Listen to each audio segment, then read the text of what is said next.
할렐루야. 정말 예수를 믿는다는 것은 인간의 언어를 가지고 어떻게 그 감동이나 감격이나 기쁨을 표현할 길이 없습니다. 그렇죠? 구원의 감격, 사죄의 은총, 승리의 확신, 이렇게 주신 하나님의 말로 다 할 수 없는 큰 은혜 때문에 문을 잠궈 놓고 혼자 춤을 춰보신 적이 있으신가요?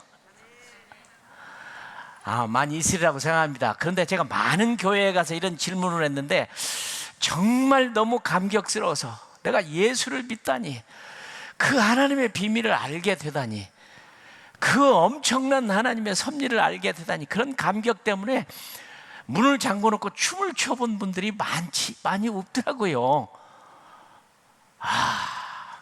이건 춤을 춰도 안 되죠. 아마 여기에 오신 분들은 다 그런 감격이 있어서, 그런 감격이 예배를 드리고 찬양하고 주님을 높이고 그런 줄 압니다. 바울은 그가 아그리빵 앞에 잡혀가서 소위 왕 앞에, 베스도 각하 앞에서 복음을 전합니다. 그러니까 베스도 각하가, 야 바울아, 네 학문이 너를 미치게 만들었다. 나는 안 미쳤습니다. 너 이렇게 짧은 순간에 짧은 말로 날 예수 믿게 하려고 그러냐? 길든지 짧든지 오늘 나뿐만 아니라 당신뿐만 아니라 모든 사람이 이렇게 내가 쇠사슬에 묶인 거 빼놓고는 당신도 나처럼 되기를 원합니다. 왕 앞에요, 쇠사슬로 묶인 죄인이 어떻게 왕 앞에 이렇게 묶인 거 빼놓고는 모든 사람이 당신도 나처럼 되기를 원합니다. 이런 감격이 있는 게 기독교입니다. 너무 말로 표현할 수가 없죠. 이걸 우리가 은혜라고 그렇게 표현을 하잖아요. 그죠? 네. 이 은혜의 감격. 사도 바울은 그가 받은 하나님의 은혜에 감격해서 표현한 단어가 뭐냐면 비밀, 신비, 은밀함, 이런 말을 사용했어요. 비밀이라, 신비하다, 은밀하다. 그걸 영어로는 미스테리.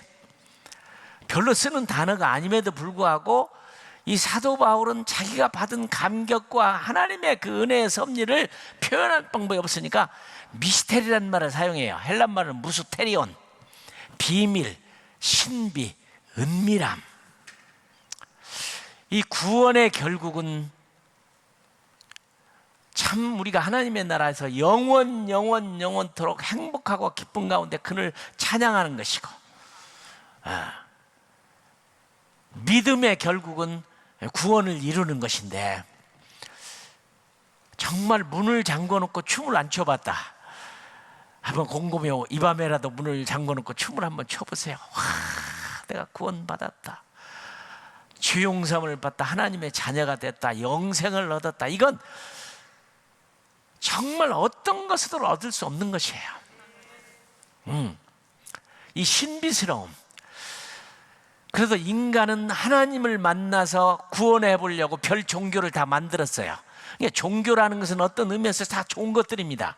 불교가 됐든 이슬람이 됐든 힌두교가 됐든 수많은 이상한 종교들이 그래도 뭔가 구원을 좀 받아보려고, 하나님을 만나고, 나 사람이 언젠가는 다 죽는데 어떻게 하면 내가 안 죽고 영원히 살 수 있을 것인가를 고민해서 인간이 만든 것들이 종교입니다. 근데 좋은 것이지만 한 달 금식을 하든 평생의 금식을 하든 구원이 없는 종교를 믿고 있는 사람이 있는데, 우리는, 저는 이 창세기에서 계시록까지 구원의 감격을, 그 비밀을 생각할 때마다 신비스러워요. 삼위일체의 하나님, 성부 하나님은 우리를 사랑하셔서, 하나님은 사랑이신데 구원의 계획을 세우시고 독생자 예수를 이 땅에 인간을 만들어 세상에 보내셔서 십자가에 못 박혀 죽게 하시고, 죽은 다음에 부활하셔서 하늘로 가셔서 하나님 우편에 앉아 계시다고 성령을 보내셔서 그를 믿게 만들고 우리와 함께하는 이 놀라운 이 역사, 어떤 종교도 가질 수가 없어요. 유일하게 우리가 믿는 기독교만이 이 구원을 이룬다는 이 유일한 구원의 방법을 알고 있는 우리는 사실 이렇게 살 수가 없죠. 그렇죠? 너무 감격스러워요. 저는 정말 문을 잠궈놓고 춤춰보는 일 많이 했어요. 아무리 생각해도 너무 감격스러운 거예요. 내가 구원받았다, 죄사함을 받았다, 하나님 자녀가 됐다, 영생을 얻었다, 미래가 보장되었다. 근심 걱정이 있을 수가 없어요. 근데 하나님이 우리를, 오늘 우리가 찬양을 불렀죠. 내가 한 것이라는 건 아무것도 없어요. 그죠? 그냥 하나님의 은혜 때문에 내가 구원을 받은 거라고요. 구약이라고 하는 것도 만들어졌는데, 구약도 알고 보면 율법이라고 하는 것이 굉장히 어렵게 느껴지는 것이지만, 그 어렵게 느껴지는 율법이라고 하는 그 하나님의 방법이 아니고는 하나님을 만나고 구원받을 수 있는 길이 전혀 없어요. 어떤 종교도 만들어내지 못한 거란 말이죠. 죄를 지은 우리가 죄사함을 받는 방법이 있는데, 이 죄사함을 받아야만 하나님을 만나고 구원받고 하나님의 자녀가 되는 거예요. 근데 이 죄사함을 받는 방법이 다른 어떤 종교에는 있을 수가 없어요. 좋은 것이긴 하지만 유일하게 기독교만. 어떤 분은 기독교는 너무 고집적이다, 고집일 수밖에 없어요. 그게 이제 예수님이 십자가에 못 박혀 죽는 얘기인데, 구약에서는 그 얘기를 짐승을 잡아서 피를 흘려서 내 죄를 짐승에게 대신 전가해서 우리가 죄사함을 받는 이 얘기들이 율법 가운데 기록되어 있죠. 저는 이제 농사를 지으면서 닭들도 키워요. 근데 어느 날 보니까 이제 닭을 키우는데 장닭이 너무 많아요. 근데 보면은 암탉 10마리에 일부 다 처제잖아요. 닭은. 그렇죠? 장닭 한 마리에 암탉이 10마리 정도면 아주 맞다는 거예요. 근데 너무 지나치게 많아요, 장닭이. 그래서 같이 일하는 선교사님 동료들에게 누가 이 장닭 좀 잡았으면 좋겠다. 근데 재밌는 사건은 아무도 안 잡겠대요. 아무도 안 잡겠대요. 근데 장닭을 잡을 닭이 8마리인데 같이 일하는 일꾼들에게 얘기해도 자기는 못 잡겠다. 선교사들도 아무도 못 잡겠다고. 그러니 제가 잡았어요. 근데 제가 잡은 이유는, 저도 어릴 때부터요 걸음을 잘 못 걸었어요. 왜냐하면 혹시 길을 걷다가 잘못해가지고 개미를 밟아 죽으면 어떡하나. 개미 하나 죽이는 것도 제가 마음이 아파서, 남이 사람이 죽어서 장사를 치르면 그냥 상여만 봐도 어릴 때 울고 막 그랬어요. 그런 내가 어떻게 닭을 잡겠어요. 그러나 성경을 보니까 하나님이 더 모두에게 우리에게 준 것인데 왜 못 잡아요? 소도 잡고 양도 잡고 염소도 잡고 송아지도 잡아서 제사를 지내는 방법이, 그게 바로 하나님을 만나는 유일한 방법인데, 나는 그 때문에 용기를 내서 닭을 잡을 수 있는 용기가 믿음으로 생겼어요. 그 전에는 감히 닭을 무슨 재주로 잡아야 못 잡는데. 그래서 장닭 8마리를 제가 잡았어요. 아무도 못 잡아요. 아무도 못. 제가 말씀에 믿음이 없었으면 저는 그걸 못 잡았을 거예요. 근데 율법은 우리들에게 죄사함을 받는 방법이 짐승을 잡는 거죠. 소나 송아지나 양이나 염소나 비둘기나 이런 걸 잡아야 된다 이 말이죠. 피 흘림이 없이는 사함이 없느니라. 히브리서가 말한 것처럼 피를 흘리지 않고는, 그러니까 그 말은 무슨 말이냐면, 내가 피를 토하고 죽을 만큼의 죄가 우리에게 있는 거예요.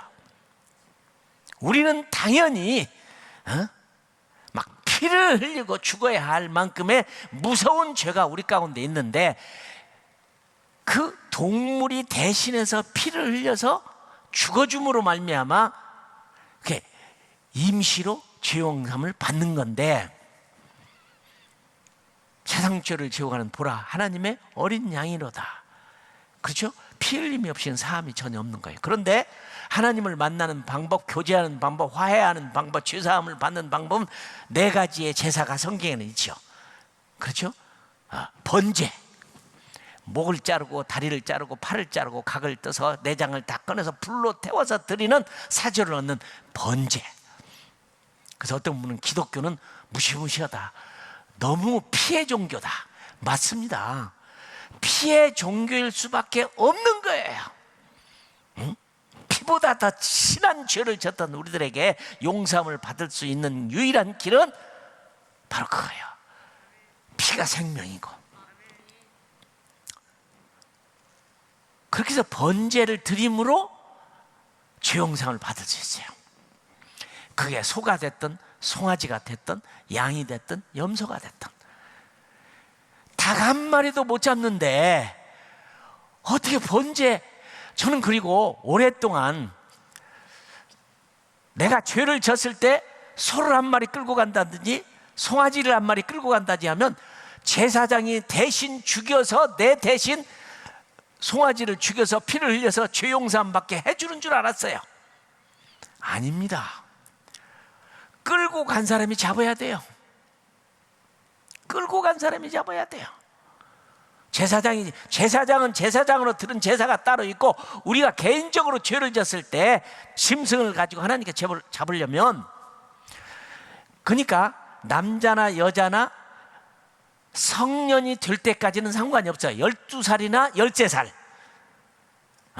여자가 성년이 되는 건 12살, 남자가 성년이 되는 건 13살.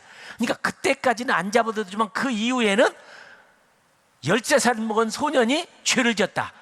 그 용서를 받으려면 자기가 염소를 끌고 가든지 양을 끌고 가서 자기가 죽여야 돼요. 어떻게? 자기의 죄를 염소의 양의 머리 위에다 올리고 죄를 다 전가한 다음에 자기가 잡아야 돼요. 닭도 한 마리 못 잡는 사람이 어떻게 염소를 잡고 송아지를 잡고 양을 잡고. 근데 양을 잡는 건 쉽더라고요. 내가 이제 모슬렘 쪽에서 살았으니까 양은요 정말 순순히 잘 죽어줘요. 아주 잘 죽어줘요. 그저 딱 포기를 하고요, 목을 잘라도 피를 흘리고 그냥 죽어요. 그런데 소 잡다가 본인이 죽을 수 있어요. 송아지 잡다가 본인이 죽을 수 있어요. 그 다음에 염소를 잡는 거, 얼마나 염소는 센지 몰라요. 그 염소가 잘못해서 잡다 발광을 해서 한번 핥히면 죽을 수도 있어요. 그러니까 죄를 짓는 것도 어려운 일이지만 죄 용서함을 받는 것도 더 어려운 거예요. 염소를 잡는다. 13살짜리가, 아니 20살짜리라도, 특별히 남자는 또 잡는다고 생각을 해봐요. 여성분이 죄를 져서 하나님께 용서함을 받으려고 제사장에게 염소를 끌고 갔다, 양을 끌고 갔다. 어떻게 잡아요? 제가 알기로는 여기에 계신 분 닭 못 잡으실 분 많아요. 못 잡으실 분 많아요. 어떻게 그걸 목을 비틀어 죽이냐. 뭐 죽이는 방법이 유튜브에 보니까 막 별게 다 있더라고요. 죽이기 쉽지 않아요. 그런데 그게 하나님을 만나는 방법이고 죄사함을 만나는 방법이라는 거예요. 번제. 어려운 겁니다. 두 번째, 소제. 소제는 그래도 곡식가루니까. 그래도 이 소제도 쉽지 않아요. 고운 가루를 잘 만들어서, 기계도 없는 시절에 맷돌에다 잘 깔아서 고운 가루를 가지고 하나님 앞에 제사를 드린다는 거 쉽지 않아요. 그러나 이건 소제 같은 경우는 죄사함을 받는 제사는 아니에요. 왜? 피가 없으니까. 하나님과 화해를 하고 하나님을 기쁘시게 하고. 그 다음에는 속건제가 있어요. 화제가 있고 속건제가 있어요. 태워서 드리는 게 있고. 속건제, 죄를 속하기 위한 제사예요. 이건 피를 흘려야 돼요.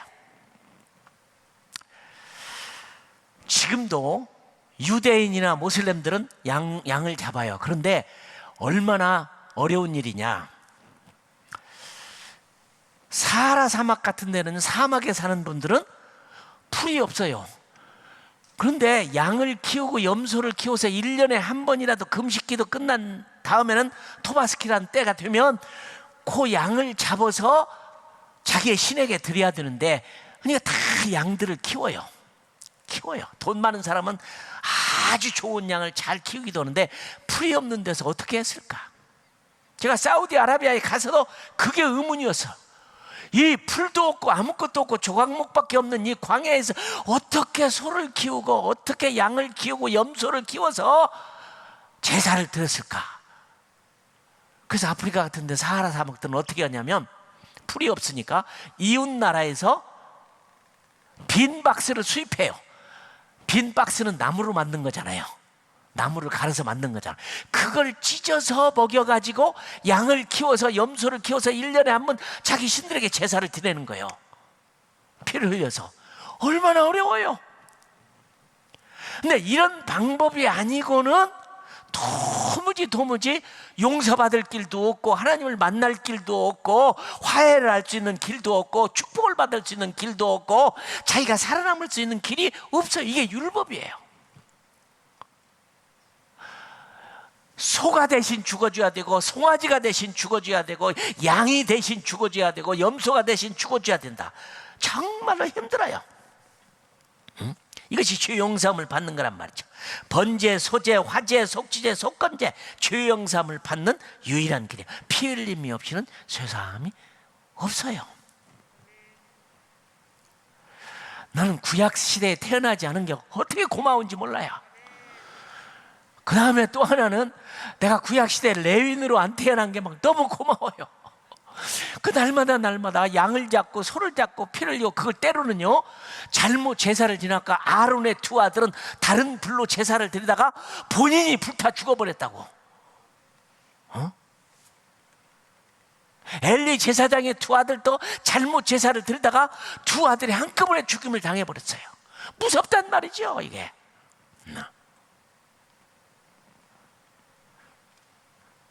그리고 평생에 이 제사장이 그렇게 해서 하나님께 드린 예배를 드려야 되고 제사를 드려야 되고 죄를 지면 끌고 가야 되는데, 정말 소 죽이고 양 죽이고 염소 죽이기 힘들더라도 죄 안 지어야 될 것 같아요. 그죠? 너무 힘들어요. 그러나 그 길만이 유일하게 하나님을 만나는 방법이에요. 양 잡다가 소 잡다가 염소 잡다가 자기가 죽을 수도 있다 이 말이죠. 또 그것도 아무 양이나 염소를 가지고 가는 게 아니라 흠없고 깨끗한 것만 가지고 와서 하나님에 드려야지, 잘못 드렸다가는 들이다 맞아 죽는단 말이죠. 그래도 그 양이 이것이 하나님을 만나는 그런 발이었어요. 그런데 이런 생각이 들어요. 그래도 부자는 좋은 소 잡고 양을 잡고 염소를 잡고 들 수 있는데, 가난한 사람은 어떻게 하냐? 그거 없는 사람은. 그래서 모슬렘들도요, 부자는 좋은 양, 좋은 염소, 좋은 송아지를 준비했다가 잡아서 대잔치를 합니다. 근데 가난한 사람은 그걸 못해요. 없어요. 그래서 모슬렘들도 우리 동네에 이런 말을 했어요. 이재환 선교사님, 가난한 사람은 천당 가기도 힘듭니다. 모슬렘들은 전부 꿈이 소원이 뭐냐면 사우디아라비아의 메카에 한번 갔다 오는 거. 갔다 오는 옷도 변하고 모자도 쓰고 이름도 변해가지고 사람들이 거기 갔다 온 사람은 알라하지. 야, 저 사람 메카 갔다 온 사람이야. 비행기 타고. 너무 가난해가지고 비행기도 못 타고 메카도 못 가는 사람은 그 부러워하기만 하지, 그럼 한번 가봐야 될 텐데 난 못 갔다. 그러니 가난한 자들이 천당 가기 힘들단 말이 빠져요. 그러면 우리는 여기에서 죄를 지어서 하나님께 용서를 받고 싶은데 살림이 가난해서 소 잡을 돈도 없고 송아지 잡을 돈도 없고 양 잡을 돈도 없고 염소 잡을 돈도 없다. 그러면 어떻게 하느냐? 그런데 율법 안에도 우리가 느끼는 건요, 우리 하나님은 말로 다 할 수 없는 사랑의 하나님이시고 긍휼의 하나님이시고 자비의 하나님이시고 우리들의 처지를 너무 잘 알고 하나님이 길을 가르쳐 줘요. 5장 7절에 보면 이런 말이 있어요. 만일 그의 힘이 어린 양을 바치는데 힘이 미치지 못하면 그가 지은 죄를 속죄하기 위하여 산비둘기 2마리나 집비둘기 새끼 2마리를 여호와께로 가져가되 하나는 속죄제물로 삼고 하나는 번제제물을 삼아. 하나님이 모두에게 다 소를 잡으라고, 모두에게 송아지를 잡으라고, 모두에게 양을 잡으라고, 모두에게 염소를 잡으라는 게 아니라 그것에 경제적으로 못 미치는데, 그러죠? 하나님, 나는 죄를 졌어요. 정말 난 용서 안 받고 싶어요. 내 마음은 그냥 소를 잡고 싶은데 없어요. 그런데 오늘 이 무시무시하게 하나님을 만나는 제사법 중에서도 하나님은 만일 네가 경제적으로 못 미친다면은 그렇게 안 해도 된다. 양도 못 잡고 염소도 못 잡으면 산비둘기 새끼 2마리 해라. 얼마나 고마워요. 우리말로 이 말을 뭐라고 그러는 줄 알아요? 조족지혈이라, 세 발의 피. 아니 산비둘기 새끼 잡아갖고 피가 있어야 죄사함을 받는데 피가 몇 방울이나 나오겠어요? 조족지혈이야, 그죠? 세 발의 피야. 그래도 세 발의 피를 받으시는 하나님, 예수님을 낳았던 마리아와 요셉이 너무 가난했던 것 같아요. 난 큰 위로를 받아요. 하나님의 아들을 임신해서 하나님의 아들을 낳으러 베들레헴에 호적하기 위해서 갈 때도 하나님의 아들을 낳을 마리아니까 하나님이 좀 도와주면 얼마나 돼요. 얼마나 가난했던지. 예수님 태어난 다음에 소 못 잡았어요. 송아지도 못 잡았어요. 양도 못 잡았어요. 염소도 못 잡았어요. 산비둘기 새끼 어린 방구 2를 갖다가 제사를 드렸다고 했어요. 예수님도 그 율법 가운데 가장 기본인 하나님의 아들이 태어나서 지금 그 세상의 율법을 따라서 율법을 지키는 상황이니까 적어도 송아지 1마리는 잡았어야 되잖아요. 너무 없어서 산비둘기 새끼 2마리로 제사를 드려요. 그 하나님을 만나는 율법이 그렇게 무시무시하고 잘못하면 죽고 하는 무시무시한 율법이지만 만일 그의 힘이 어린 양을 바치는데 미치지 못하면 산비둘기 새끼 2마리. 그럼 우리나라 미국 돈으로 하면 $2도 안 돼요. 죄는 엄청나게 졌지만 용서받을 마음만 있으면, 그래도 경제적으로 못 미치면 우리 하나님은 $2짜리라도 받겠다는 거예요. 피 한 방울이라도 받겠다는 거예요. 세 발의 피라리라도 받고 용서를 하겠다는 게 그 무시무시한 율법 가운데 그저 애누리가 없는데 그걸로 받으시겠다고 예수님이 그렇게 했어요. 죄를 용서받고 하는 마음만 있다면 하나님은 용서하고 싶은 마음은 세 발의 피라도, 그냥 몇 방울의 피라도 흘리기만 한다면 내가 용서를 한다. 그러니까 우리는 하나님은 용서하려고 하시는 하나님이지 힘들게 하고 심판하고 저주하고 넘어지게 하고 안 되게 하고 저주하려고 하시는 하나님이 전혀 아니라는 거예요. 그 무시무시한 율법 가운데도, 율법 속에서도 하나님의 넓고 넓고 크신 사랑이 흐르고 있어요. 죄의 경중을 따르기보다는 마음의 사이즈를 보는 거야. 그래, 집비둘기 새끼도 없으면 산에 가고 막 비둘기 집을 찾아갖고 새끼라도 받으시는 하나님. 또 하나 한 번 더 묻고 싶어요. 하나님, 산비둘기 새끼들이 그걸 $2도 없어요. 나 죄 용서 받고 싶은데 그러면 어떻게 해야 돼요? 아니, 산비둘기 새끼 2마리도 어렵다는 거야. 돈 2,000원도 안 돼요. 맞아요. 홈레스 같은 사람이 예수를 믿어가지고 아무것도 없는데 구약에 있어서 홈레스로 살았는데 산비둘기 2마리도 없다고 하면 어떡하겠어요?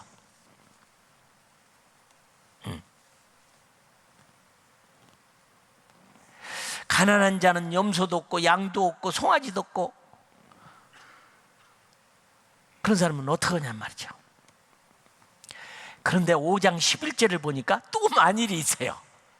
우리 하나님은 11절을 보면 만일 그의 손이 산비둘기 2마리나 집비둘기 2마리에도 미치지 못하면 그의 범죄로 말미암아 고운 가루 10분의 1 에바를 예물로 가져다가 속죄물로 드리되 이는 속죄제인지 그의 기름을 붓지 말며 유황을 넣지 말고 화제물로 불사를 지니 이는 속죄제니라. 피 흘림이 없이는 죄사함이 없다는데, 그러나 그것도 없다고 하는 하나님, 나는 너무 가난해요. 아무것도 없어요. 난 이 몸 하나밖에 없습니다. 그래도 난 죄 용서함을 받고 싶어요. 하나님 만나고 싶어요. 깨끗한 삶을 살고 싶어요. 어떻게 하면 좋아요? 그런데 율법인데도 피 흘림이 없이는 죄사함이 없고 세 발의 피라도 필요한데, 오늘 말씀에는 보니까 고운 가루 10분의 1 에바를 예물로 드는데, 그것도 밀가루로 드는데 기름도 붓지 말고 유향도 붓지 말아라. 그대로 그냥 드려라. 그럼 내 죄 용서하겠다. 이는 화제물이니 속죄제라. 누구는 송아지를 잡고 누구는 양을 잡고 염소를 잡고 소를 잡아서 용서를 받는데, 아무것도 없는 이 사람은 하나님이 피 흘림이 없음에도 불구하고 그걸로 받고 아무것도 치지 말라, 간단한 것으로도 받으시겠다고 하는 우리 하나님의, 와, 이거 율법이 이해가 안 돼요. 이렇게 하시는 우리 하나님. 모슬렘들은 가난하면 천당 가기도 힘들다고 하는데, 우리 기독교는 가난해도 걱정할 필요 없어요. 아무것도 없어도 가질 필요 없어요. 죄 용서함을 받고 싶어하는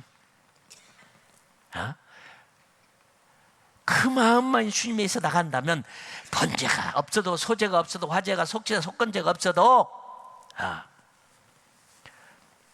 피 흘림이 없이도 용서해 주겠다고 하는 하나님의 이 놀라운 말씀을 너무 감격스러워요. 율법이 그렇게 무섭고 힘든 것만은 아니라 이 말이죠. 내 처지와 형편을 너무 잘 아시는 하나님. 어린아이들이 13살, 12살 넘어서 송아지를 잡고 소를 잡고 양을 잡는다는 건 너무너무 힘들어요. 이걸 가리켜서, 물론 우리는 형상학이라 그래, 신학적으로 타이폴로지라 그런 말하는데, 이런 이유가, 이렇게 하나님이 없어도 아무것도 없어 곡식가루만 가지고 주님 앞에 가도 용서함을 받는다고 하는 데는 무조건적이 된 게 아니라, 언젠가 예수 그리스도가 와서 하나님의 아들이 십자가에서 내 대신 죽으심으로 말미암아 가지는 하나님의 은혜요 축복인 것입니다. 만일에 신약에 이런 것이 없다면은 그것이 가능성이 없어요. 그럼 처음부터 피를 흘리라는 얘기를 하지 말아야죠. 하나님이 우리를 구원을 주시는 그 신비함과 이 오묘함과 이 은밀함과 이 비밀을, 정말 비밀이야. 전에는 모든 것이 숨겨져 있었으나 이제는 나타나신 바 되었으며 예수 그리스도의 피로 말미암아 너무너무 아름다워요. 소가 아니면 송아지, 송아지가 아니면 양, 양이 아니면 염소, 염소가 아니면 비둘기 2마리, 비둘기 2마리가 아니면 집비둘기가 없으면 산비둘기, 산비둘기도 없으면은 고운 가루라도. 소돔 고모라성 멸망할 때 아브라함이 하나님 앞에 의인 50명이면 어떻겠습니까? 45명이면 40명이면 30명이면 20명이면 10명이면 우리 하나님 계속해서.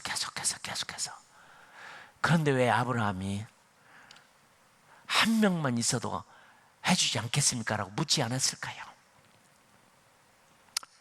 인간의 힘으로는, 의인의 힘으로는, 사람의 힘으로는 구원이 가능성이 있었다면 예수님은 십자가에 못 박혀 돌아가실 필요가 전혀 없는 거죠.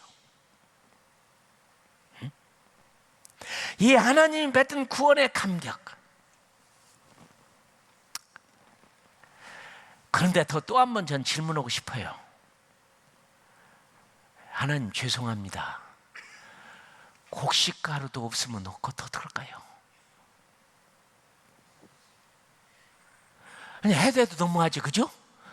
근데 없으면 마지막으로 피 흘림이 없이는 사함이 없다고 했는데 곡식가루도 받아주시겠다고 했는데 10분의 1 에바만 있으면 됐는데 정말 없는 사람이 하나님 나 용서함 받고 싶어요. 근데 곡식가루도 없어요. 이러면 어떻게 될까요? 성냥개비 하나도 없는 가난한 사람은 죄 용서함을 받을 수 없을까요? 적어도 아무리 없어도 밀가루 10분의 1 에바는 있어야 될 거 아니냐, 그렇게 말할 수 있을까요? 그것도 없다는 사람, 하나님 그것도 없어요. 성냥개비 하나도 없어요. 저는 성경을 읽다가 너무 감격했어요. 호세아서 14장 1절 2절에 보니까 이스라엘아 내 하나님 여호와께 돌아오라. 내가 불의함으로 말미암아 엎드러졌느니라. 너는 말씀을 가지고 여호와께 돌아와서 아뢰기를 모든 불의를 제거하시고 선한 바를 받으소서. 우리가 숫송아지를 대신하여 입술의 열마를 주께 드리겠나이다. 입술로 숫송아지를 대신한다. 밀가루도 없어서 하나님 나는 아무것도 없어요. 그러나 내가 입술로 숫송아지를 대신하나이다. 얼마나 멋있어요.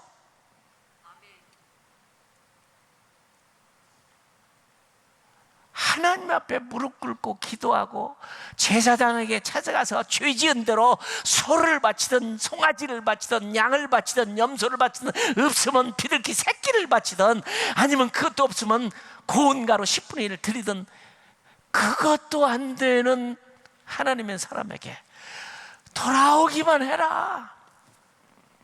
돌아오기만 해라.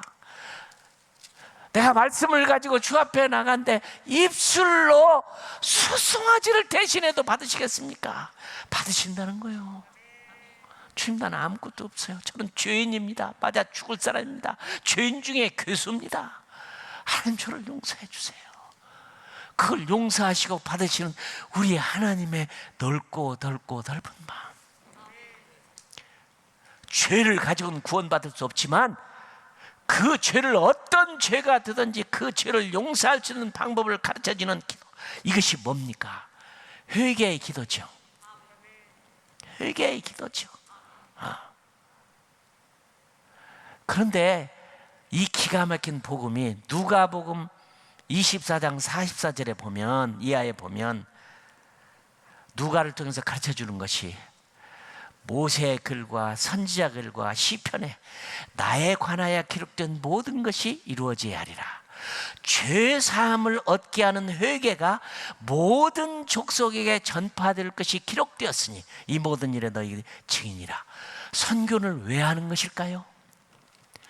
선교는 우리가 가서 소가 없느냐, 송아지가 없느냐, 양이 없느냐, 염소가 없느냐 걱정하지 말아라. 당신을 위해서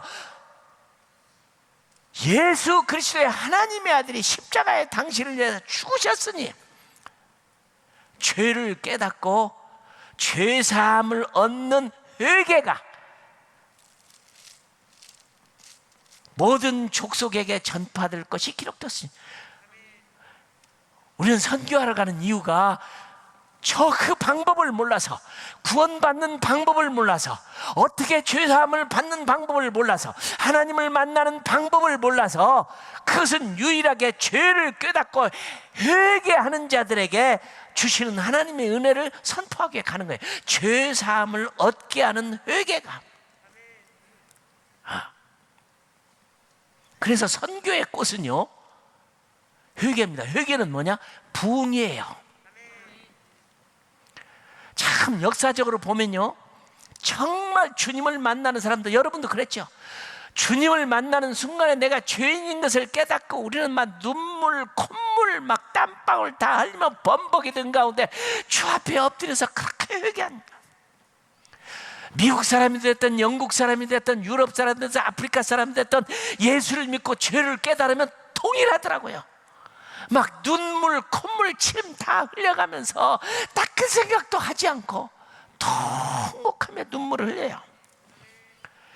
이것이 내 입술로 숫송아지를 대신하는 회개의 축복이에요. 이건 하나님의 축복이에요. 이게 정말.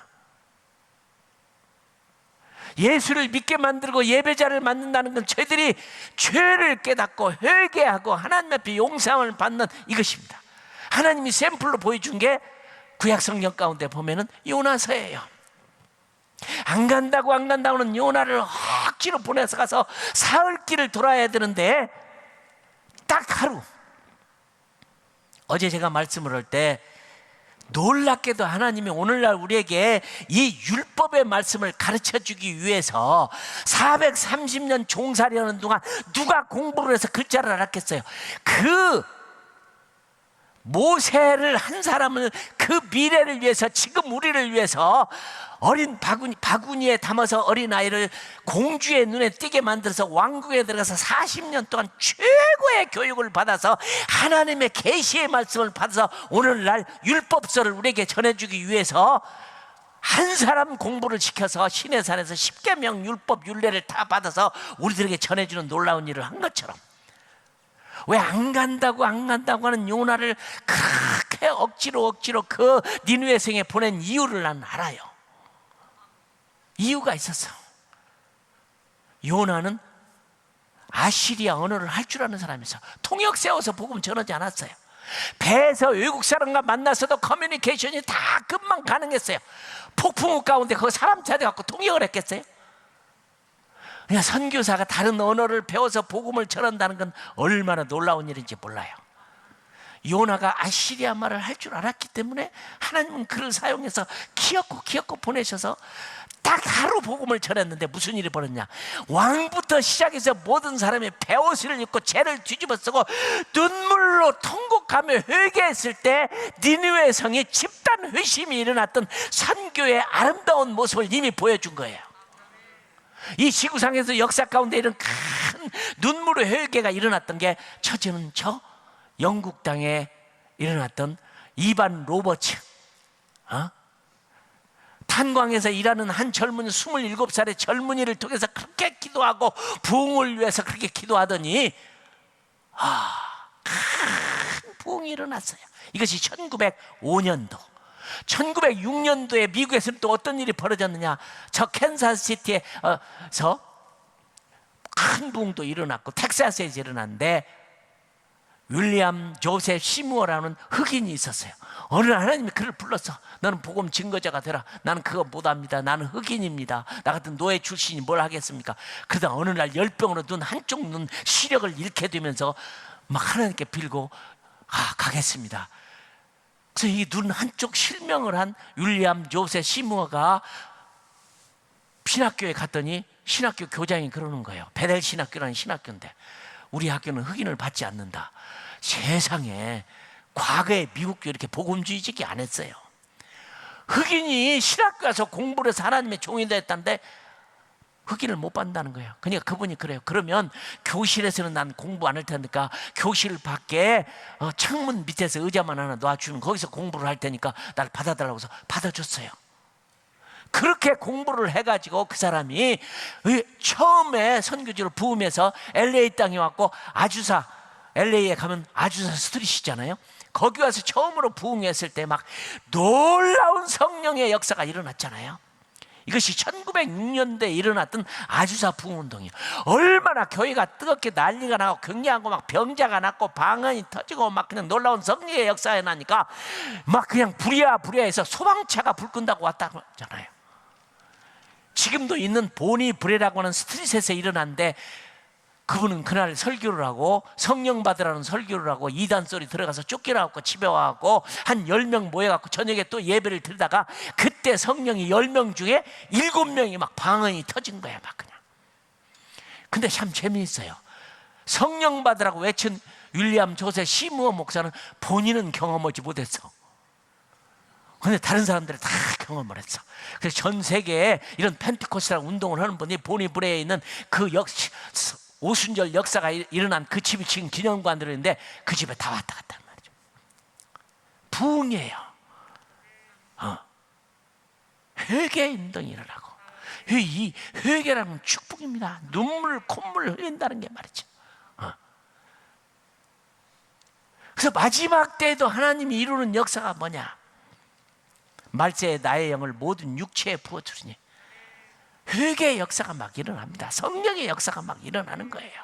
그러니까 우리가 선교지를 가는 것은 뭐냐 하면 선교의 최고의 꽃은 부흥입니다.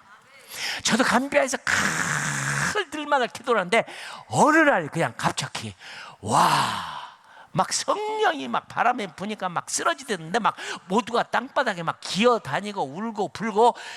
이런 부흥의 역사를 보면요, 그 영국 땅에도 미국 땅에도 한국 땅에도 똑같이 일어나는데요, 뭐 백인이든 흑인이든 황인이든 똑같아요. 막 그냥 그 표현을 보면요, 사람들이 막 개처럼 기어다니고 개처럼 소리를 들고 떠들고. 1907년도 2월 달에 우리나라 평양 장대현 교회에서 일어났던 부흥도 1905년도에 영국의 부흥이나 1906년도에 미국의 아주사 부흥이나 한국 부흥이나 똑같은 거예요. 근데 놀라운 사실은 그때 그 부흥이 일어났는데 그때 3개월 동안 그곳에 있었던 사람이 누구냐면 존 모트라고 하는 전 세계 선교 운동을 일으켰던 위대한 복음 전도자, 선교 운동가 존 모트. 얼마나 이분은 뜨거운 선교 운동을 일으켰던지 당시에 노벨 평화상을 받은 사람입니다. 선교 때문에 평화상 받은 사람 그 사람밖에 없어요. 근데 그 사람이 한국 땅에 비행기도 없는 시절에 배를 타고 마침 그 평양 대부흥이 일어날 때 와가지고 그 장면을 눈을 딱 본 다음에 1910년도 에딘버러 대회 세계 선교 대회 처음으로 열은 사람이 그 사람이야. 세계 선교단이면 처음으로. 그러니까 에딘버러 1910년도에 일어난 부흥운동의 실제적인 뜨거운 역사를 일으킨 것은 한국 평양에 일어났던 대부흥운동이, 길선주 장로님에 의해서 막 일어났던 부흥운동이 그때 불을 붙인 거예요. 불을 붙인 거야. 우리가 주님을 믿고 하는 것은 간단해요. 입술로 숫송아지를 대신하는 아무것도 없이 예수 그리스도의 십자가를 의지하고 가서 그냥 눈물로 펑펑 울면서 하나님 앞에 눈물 콧물 흘리면서 개처럼 지면서 소리를 지르면서 하는 이 부흥운동이 하나님 샘플로 딱 보여준 게 이런 운동이에요. 참 이런 회개의 눈물은 축복이에요. 저도 얼마나 울었던지 나중에 이런 생각이 들어요. 내 몸속에 어떻게 이렇게 많은 눈물이 있냐. 시편서에 보면 내 눈물이 침상을 적신다고 했는데, 정말 죄를 회개할 때 울고 울어도 그 눈물이 끝이지 않는데요, 내 몸속에 눈물이 그렇게 많은지 몰랐어요. 아프리카에 가서도 감비아에서 그 사람들 똑같이 주님을 만나니까 회개하는데 그냥 얼굴을 더러워서 볼 수가 없더라고. 막 콧물 눈물 침 다 흘리는데 닦을 시간도 없어요. 그냥 통곡하라고 울고 죄인인 걸 깨닫게.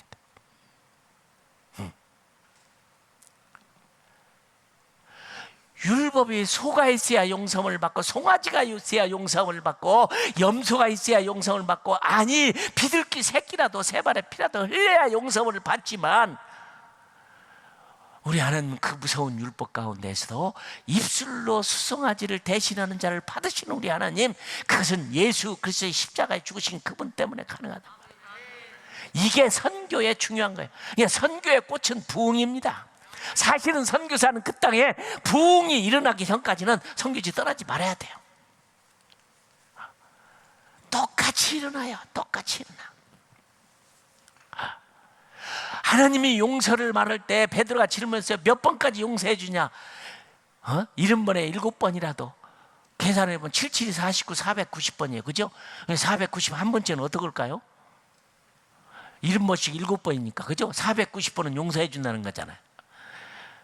아니 491번 아니라 4991번째라도 이렇게 용서하시는 하나님. 선교의 꽃은 부흥입니다. 죄사함을 얻게 하는 회개가 모든 족속에 전파될 것이 기록되었으니 우리가 복음을 전할 뿐만 아니라 그들이 진짜 복음을 전하고 예수님을 만나면 회개라는 관문을 꼭 넘어가야 되는데, 이 눈물이라는 게 정말 축복이에요. 이 눈물이라는 게, 예수님도 성경에 보면 3번의 눈물을 흘립니다. 친구 나사로가 죽었을 때는요, 소리 없는 눈물을 흘리셔서, 헬라어의 본문을 보면 소리 없는 눈물을 흘렸어. 그러나 예루살렘을 향해서는 암탉의 병아리를 품으려고 그렇게 해도 거절하는 이스라엘 백성들을 보고 소리내는 눈물로 우셨어요. 그러나 히브리서에 보면 마지막에는 온 인류의 사람들을 위해서는 통곡의 눈물을 흘리셨다고 해서, 성경에는 예수님이 웃으셨다는 말은 없어요. 이 세상은 웃을 일이 별로 없는 것 같아요. 웃으셨다는 장면은 없지만 예수님이 우셨다는 장면은 3번 나오는데, 소리 없는 눈물, 소리 있는 눈물, 통곡하는 눈물을 흘리셨어요. 저는 그렇게 생각해요. 하나님이 너무 약한 건 뭐냐면 우리의 눈물이에요. 눈물.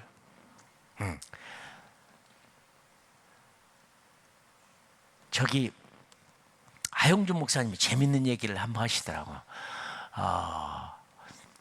한동대학교를 이루셨던 우리 장로님이 계시죠. 김 장로님 계시는데, 참 한동대학교가 어려웠습니다. 학교가 어렵고 경제적으로 너무 어렵고. 근데 이 장로님이 당회가 있으면 서울 올라오셔가지고 들어오시자마자 울기부터 시작한대요. 그냥 막 우신대요. 그러니 어떤 장로님이 한동대학을 돕다는 일에 반대하실 분이 있어야지. 눈물을 흘리는 장로님 앞에, 하나님 앞에서도 그런 것 같아요. 저는 기도를 해요. 요즘엔 눈물이 없어서 눈물 달라고 기도를 많이 해요. 과거에는 그렇게 많이 울었는데 왜 요즘에는 눈물이 없어지는지 모르겠어요. 우리 하나님은 눈물에 너무 약하신 거예요. 입술로 수송아지를 대신할 때 그냥 하지 않았을 거예요. 그래도 눈물은 흘리셨을 거예요.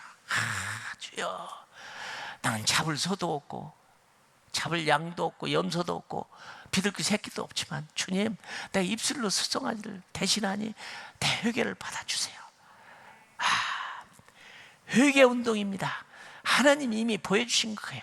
요나를 통해서 니느웨의 회개 받으셔서 450년 동안인가 최고의 번영을 누려요.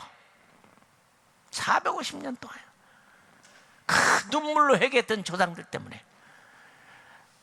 근데 하나님 축복해서 그만 다시 범죄함으로 말미암아 니느웨 성을 그냥 흔적도 없이 사라지게 만드는 것으로 봅니다. 죄사함을 얻게 하는 회개가 모든 족속에게 전파될 것이 기록되었다. 성경은 있는 그대로 나와라. 누구든지 나와라. 아무것도 없어도 좋다. 2손 들고 나와라. 있는 그대로 받으시겠다. 옷을 찢지 말고 마음을 찢으며 나와라. 얼마나 좋으신 하나님이에요. 율법 가운데도 흐르고 있는 은혜지만 신약 가운데 우리는 더 말할 수가 없어요. 눈물은 보석이고 보물이에요. 나는 우리 선교사님들의 선교지에 가서 할 수 있는 일은 뭐냐, 저들이 죄 때문에 죄를 깨닫고 눈물을 흘리게 만드는 것이, 이게 부흥이에요. 이게 부흥이에요. 똑같더라고요. 옛날이나 지금이나 그때나 지금이나 하나님께 돌아온 모습을 보니까 똑같아요. 그 눈물로 수송아지를 대신하는 그들을 안으시는 우리 하나님. 네. 얼마나 너무 신기해. 제가 막 회개를 할 때는요, 너무 다 회개를 하고 나니까 회개할 것이 없어가지고 우리 조상의 교까지 이렇게 했어요. 하나님, 나 우리 조상들이 무슨 죄를 졌는지 모르지만 조상들 대신해서 내가 회개를 합니다. 그랬어요.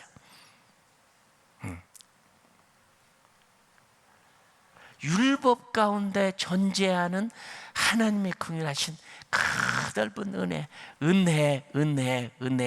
아까 찬양을 부를 때 은혜로다. 맞습니다.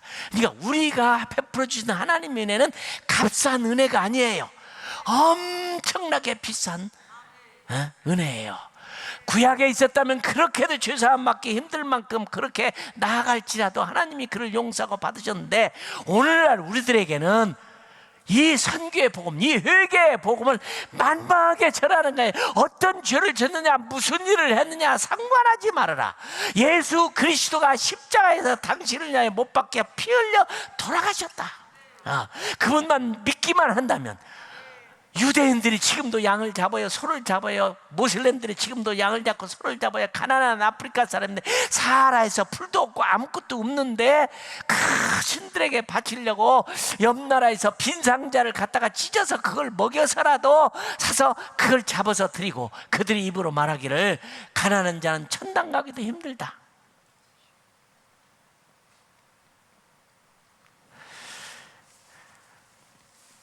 제가 중학교 2학년 때 주님의 부르심을 받았어요. 뜨거운 여름날 목이 말라서 이렇게 수도가에 물을 마시러 가는데 갑자기 누가 부르더라고요. 너는 복음을 전하는 내 종이 되라. 그래서 제가 그랬어요. 어떤 녀석이 장난하냐. 그 주위를 싹 돌아봤더니 아무도 없는 거예요. 저만 들은 거예요. 그리고 그때 어린 마음에 이것이 사무엘이 들었던 하나님의 음성이로구나. 근데 저는 그때 결심했어요. 저밖에 안 들었으니까, 아무도 모르니까 나는 절대로 주의 종이 안 된다고 결심했어요. 나만 들었으니까, 나만 아무 소리 안 하면 아무도 모르는 거니까 말 않겠다고 가슴을 탁 품어두고 아무에게도 말 안 했어요. 그리고는 주의 종이 될 생각은 꿈에도 생각을 안 했는데, 문제는 저희 어머님이 예수를 믿고 초태상은 하나님 것이라고 그냥 바쳐버리신 거예요. 근데 저한테 허락도 안 받고 하나님께 이미 바쳐버린 거, 딸마다 기도가 그거인데 저는 그걸 몰랐죠. 그런데 어느 날 고등학교를 졸업하고 대학을 가는데 저희 어머님이 그래요. 너는 신학대학을 가서 주의 종이 되라. 와, 아무도 모르는 줄 알았더니 제 어머님이 알고 있어가지고, 그래서 그걸 피하려고 몰래 군대를 지원해서 도망가 버렸어요. 신학교를 안 가려고. 근데 군대 가고 보초를 쓰는데 어느 날 군목 목사님 나들어오는데, 내가 보니 너는 하나님께서 부름받았는데 내가 군대에 있어도 보내줄 테니까 신학교 가라. 아이고, 군대로 도망왔는데 또 여기서 신학교를 가라고 그냥. 그래서 그날 제가 그냥 소주에다가 꽁치를 안주를 해서 그날 그절 잊어버리려고 술을 마셨어요. 근데 그날 밤 벼락을 맞았습니다. 그냥 갑자기 급성 맹장처럼 막 통증이 와서 제가 막 떼굴떼굴 굴러서 앰뷸런스에 실려갖고 국군 통합병원에 입원을 했는데, 야, 통증이 그냥 뭐 1분도 그치지를 않아요. 그냥 급성 맹장인 줄 알고 입원실에 가갖고 외과에 가서 수술 준비하라고 다 해봤는데 맹장이 아닌 거예요. 내과로 손에 보냈어. 내과는 무슨 일인지도 전혀 알지 못하는 거예요. 그러기를 3개월 물 한 방울 마시지 못하고 밥 한 톨 먹지 못하고 고통 때문에 날마다 페인킬러를 그냥 새카마토록 맞았어요. 아무것도 못 먹으니까 제 몸이 체중이 38kg이 됐어요. 뼈만 앙상하게 남아서 걷지도 못하고. 근데 내가 자살하려고 한번 생각을 했어요. 너무너무 힘들어서. 근데 자살하는 방법이 없어요. 3개월 동안 먹지 않았기 때문에 걷지를 못해. 혼자 누워도 못 걸어가요.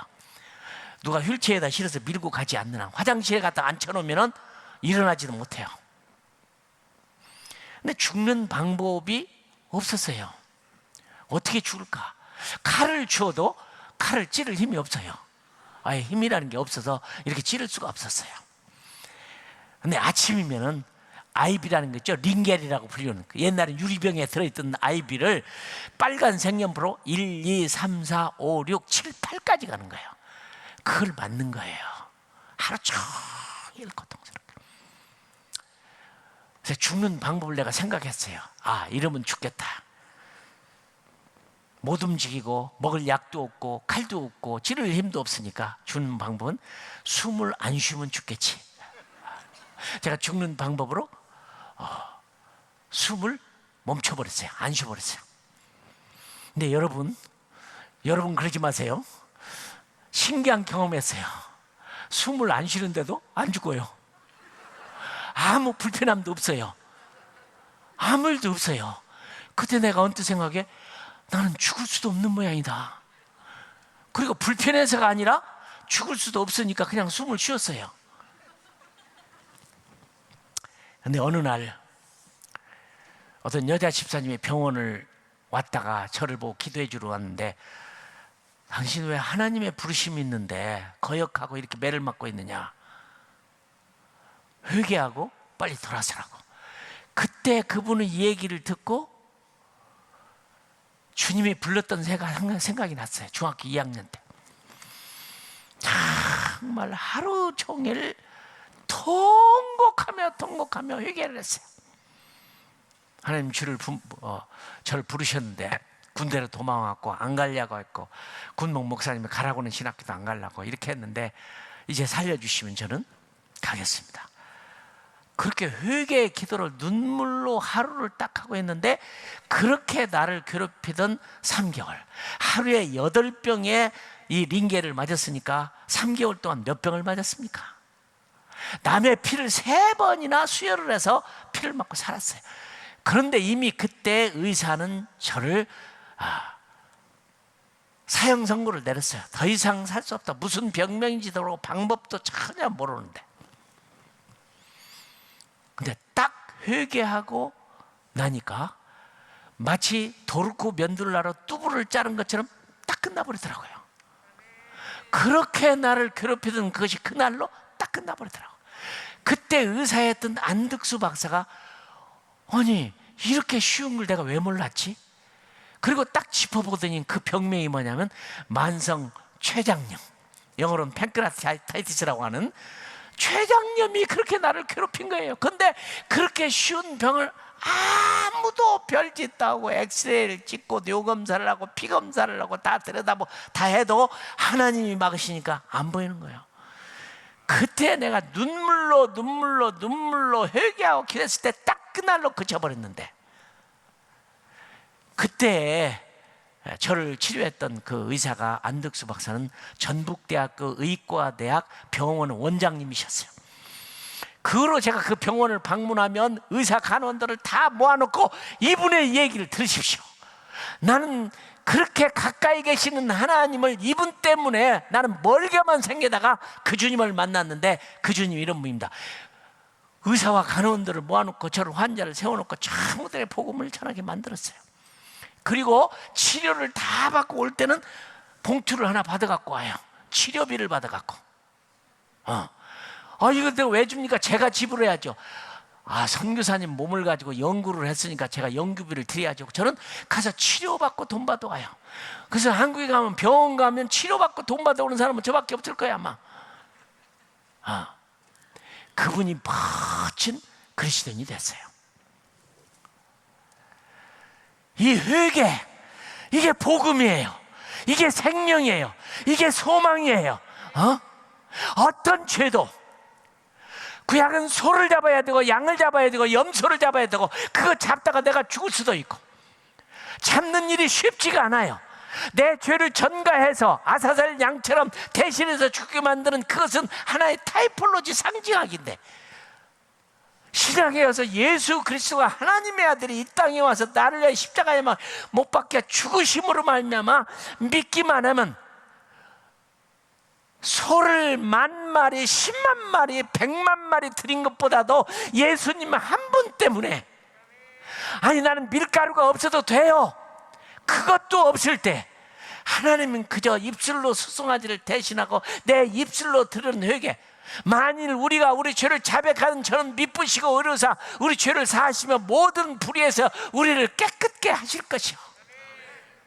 하나님은 내 죄를 묻고 심판하시려는 하나님이 아니라 어떤 방법으로라도 회개하고 주님 앞에 나오려고 하는 마음만 있다면은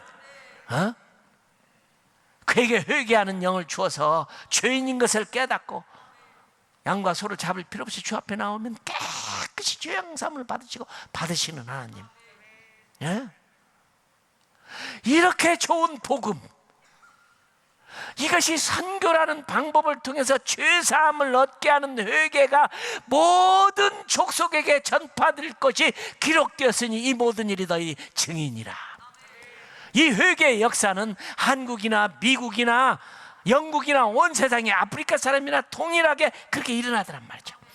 하나님은 우리의 그 눈물을 보시는 것으로도 하나님도 눈물을 흘리셔. 그냥 만족하시는 거예요. 그냥 얼마나 멋진 복음이에요. 얼마나 멋진 복음.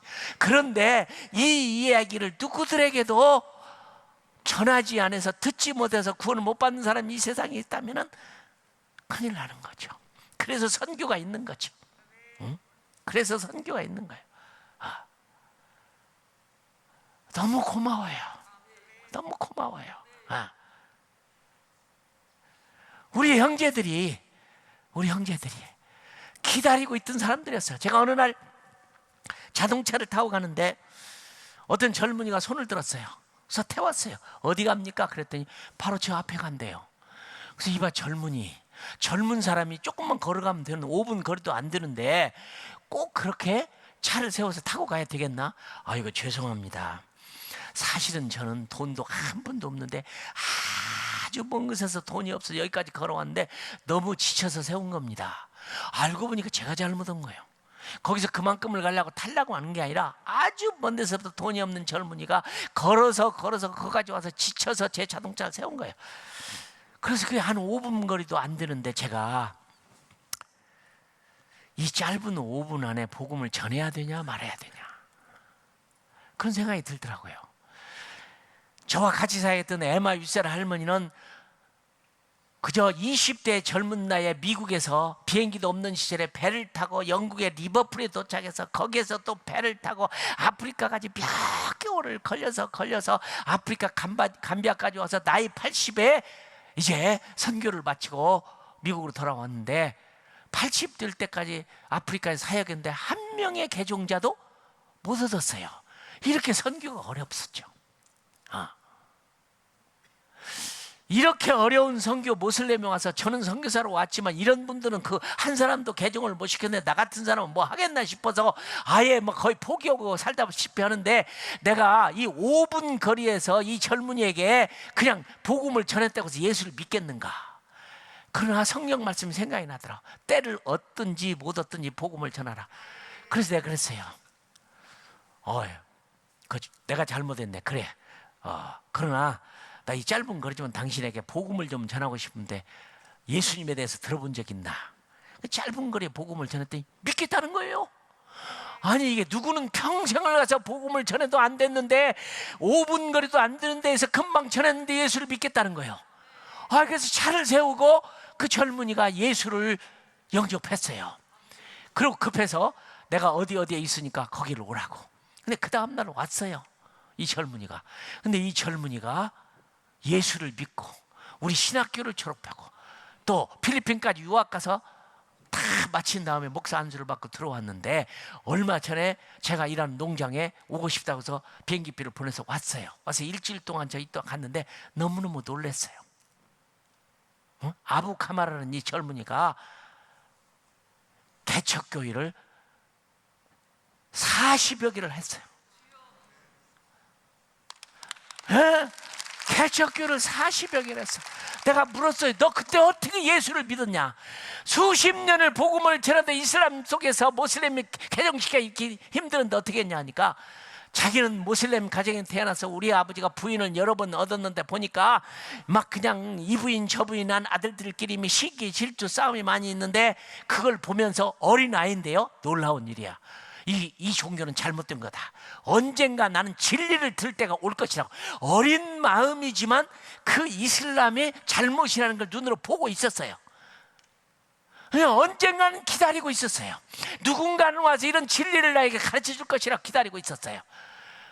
그런데 그때 하나님이 그렇게 손을 들어서 그 젊은이를 채워서 그때 예수를 믿고 돌아와서 이렇게 멋진 사람을 만드는 거 보면 정말 놀라워요. 누군가의 이 땅에는 그런 복음을 기다리고 있는 사람이, 듣고 싶어하는 사람이 너무 많아요. 우리가 그들에게 찾아가서 복음을 전하기만 하면 되는 거예요. 나는 우리 이 은혜 한인교회가 이런 선교의 놀라운 역사, 아마 은혜 한인교회가 구원한 사람의 숫자가 엄청 많을 거예요. 아주 심플한 거예요. 율법은 소를 잡고 양을 잡고 염소를 잡아야 되고 뭔가 내 대신에 내 죄를 뒤집어 씌워가지고 아사살 양으로 만들어서 염소로 만들어서 누구라도 보내줘야 구원을 받는 길이 있지만 우리 하나님은 그것도 어려운 길이고 예수님이 오기 전에는 그렇게밖에 1년에 한 번씩이라도 소를 잡아서 죄를 리마인드 시키는 것이 하나님의 형상학이고 타이폴로지고 그걸 미리 보여준 거지만 우리는 예수 그리스도가 하나님의 아들이 이 땅에 와서 십자가에 나를 위하여 피 흘려 죽은 이 사실을 그저 받아들이고 믿고 입술로 수송아지를 대신하고 나아가서 회개하기만 하면 어떤 죄라도 용서를 받고 의롭다 칭함을 받는 사람 될 뿐만 아니라 다른 사람에게 전하는 이 축복을 우리에게 주셨으니 이게 복음이에요. 우리 교회가 해야 할 일은 뭐냐? 내가 해야 할 일은 뭐냐? 이 놀라운 사실, 입술로 수송아지를 대신하고 회개하기만 하면 하나님의 자녀가 되는 그 하나님의 넓고 넓은 마음. 응? 내가 죄인입니다. 죄인 중에 괴수입니다. 정말 신비해요. 어떻게 내가 그걸 깨닫기만 하고 성령을 알기만 하고 받아들이면 죄 용서를 받아서 자유하는 자가 되는 정말 감격적으로 이러니 문을 잠궈놓고 춤을 추지 않을 수가 있겠어요? 예, 저나 여러분들은 행복한 사람입니다. 우리 한 목사님이 하나님으로부터 이미 받은 계시대로 행복한 맺고 행복한 사람 행복한 일 그래요. 행복해요. 여러분이 행복하시면 아멘 하세요. 아멘. 아멘. 이 신비한 구원의 길을 바울은 깨닫고 평생의 율법을 통해서 뭔가 잃어버리려다가 이걸 깨닫는 그런 아그리빠 왕 앞에서 왕일지라도 왕이여 오늘 내 말을 듣는 당신뿐만 아니라 모든 사람이 이렇게 묶인 것 외에는 나처럼 되기를 원하나이다 하는 이런 멋진 고백. 누가 죄인이에요? 누가 왕이에요? 이미 우리는 왕같은 제사장이요 택하신 족속이요 거룩한 나라예요. 이런 걸 주신 이유는 하나님의 아름다운 덕을 선전하게 하려 하십니다. 다른 종교에는 이런 구원의 길이 없어요. 유일하게 그러니 구원의 감격이 없어서 적당하게 산다 그럴 수가 없는 거예요. 율법 안에도 흐르고 있는 하나님의 넓고 넓으신 자비하심. 세 발의 피에도 용서함을 주시는 하나님. 예? 우리는 이제 피 흘릴 필요가 전혀 없어요. 필요가 전혀 없어요. 나는 오늘 저녁 여러분들이 구원의 춤을 추시기를 바랍니다. 맞아요. 그래도 우리가 깨닫고 한 방울의 눈물이라도 흘릴 때 주님이 얼마나 기쁘시겠어요. 행복한 여러분 되시기를 주님의 이름으로 축원합니다.